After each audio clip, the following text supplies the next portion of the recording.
Hey, cousin, you get the phone developed yet?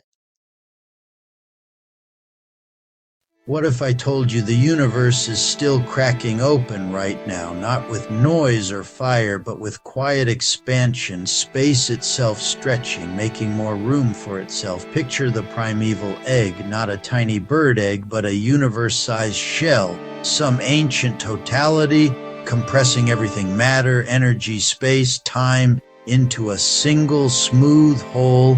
Then a fracture, a split so complete it birthed everything we can touch and everything we can't. Sounds wild, right? But here's the twist. Today, many ideas in physics flirt with echoes of that story. A universe that collapses, then bounces. A vacuum that isn't empty but fizzing with possibilities. The math says nothing can be unstable.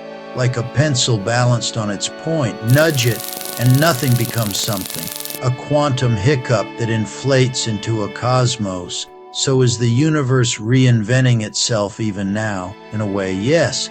Dark energy is pushing everything apart, faster and faster. Galaxies drift like islands on an ocean that keeps making more ocean. That's a crack still spreading, space unzipping into more space. Look back and we see the afterglow, the cosmic microwave background, a baby picture of the sky. Look forward and we see entropy rising, complexity blooming, stars living and dying. Cracks become branches, branches become histories, histories become us. From nothing yet something, maybe nothing is the wrong word. Maybe it's canvas that it can't help growing paintings. The egg was never just a shell, it was a promise, and right now as you breathe, the promise continues. New space, new time, new chances for matter to try shapes it's never tried. The universe isn't done cracking, it's still hatching possibilities. So when you look up tonight, don't just see stars, hear the quiet peal of reality opening, and remember, you're part of the crack. Imagine the entire universe as a giant puzzle, a puzzle with billions and billions of pieces. When we look up at the night sky, we see some of those pieces. We see sparkling stars and swirling galaxies. For a long time, we thought we knew how the puzzle came together. We had a story. After the Big Bang, tiny bits of matter slowly pulled together. Gravity did the work. Over ages, little things built the big things. But what if that story is missing a foundational piece? What if the picture on the box is different from the one we've built? A new idea enters. It challenges our old story of the cosmos. This new idea is called the pod theory. It claims the universe began with very large structures, not small ones. How could dark energy possibly clump together? We think of it as a repulsive force, pushing things apart. How can something that pushes also pull? The pod theory proposes a special kind of glue. This glue has a name: zero-point gravitation. A new idea about how gravity works at the most fundamental level. Even emptiness hums with background gravitational energy. It fluctuates and bubbles with potential. Those fluctuations can let dark energy gather. Imagine a calm pond. Invisible springs below make ripples and patterns. Some areas rise, others fall. Structure emerges. Likewise, ripples let dark energy clump into pods. Enormous invisible containers, stretching millions of light years. Zero-point gravitation held those bubbles together, sculpting a hidden architecture that later guided visible matter. Once these giant invisible pods formed, the next phase began. We can call it the absorption event. Pods acted like cosmic sponges with concentrated energy.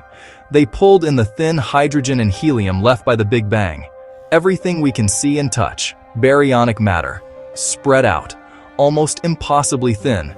Yet the pod's pull was inescapable, drawing gas from all directions. Like a sponge that doesn't move, the water comes to it. The analogy fits. Pods soak, gas saturates. Concentrated energy made deep wells in space-time. The gas didn't need to clump first. It followed the map. Massive focal points spread across the cosmos. Interiors grew rich with matter, vast reservoirs of cosmic fuel. Filaments and clusters took shape. Voids emptied further. The pods didn't just collect matter, they organized it. After the pods soaked up hydrogen and helium, they became galactic nurseries, perfect conditions for stars to form. As density rose, local gravity took over, pockets collapsed, heating and compressing, countless lights switched on, star birth on a massive scale. Timeline is key. Pods come first. Large-scale structure was established early. After absorption, stars began to light up. The pod is the nest. The stars are the eggs placed later. Build the frame first, then turn on the lights, far faster than brick by brick. Hence, galaxies can appear quickly. Within these nurseries, disks formed planets, moons, asteroids, comets. One massive pod became a bustling metropolis of stars, a galaxy. One of modern astronomy's biggest puzzles, the too early galaxy problem. Telescopes like Webb peer back to the dawn of time, and they find big, bright, well-formed galaxies, already shining under 1 billion years after the Big Bang. The standard bottom-up model says that should take much longer, like finding a grown oak 1 week after planting the acorn. The pod theory offers a top-down solution. The biggest structures, dark energy pods, formed first. Already galaxy-sized, they quickly soaked up gas. We aren't seeing brick-by-brick growth. We see a pre-formed container that just turned on its lights. Mature-looking galaxies can have old frames and young stars. Dark energy's early clumping did the heavy lifting, stars came fast. The foundation preceded what we noticed later. The pod theory reframes what we see and what we don't.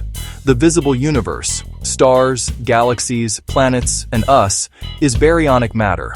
That's only about 5%. The rest is dark matter and dark energy.